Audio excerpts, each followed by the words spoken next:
यो किन हो त किन भन्नु त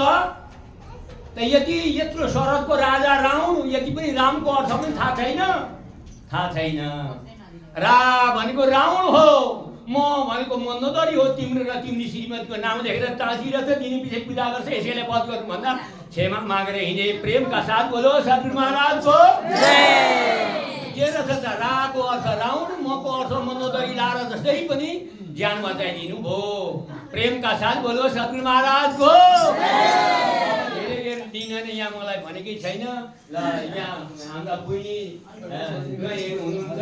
उहाँहरूले अब भजन सुनौँ भए भरे भन्नुहोला नभए अहिले यति नै प्रेमका साथ बोलो सतगुरु महाराजको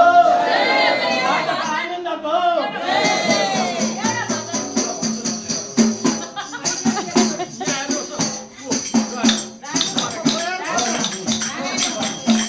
आज त चमेली पनि उठ्नु भइरहेछ ल श्रवण गर्ने हो भन्ने नि मैले भन्ने कुरो श्रवण भनेको सुन्ने श्रवण गर्ने सुन्दिने भन्नु से सुन मागो भन्नु होला फेरि श्रवण गर्ने है सुन्दिने होइन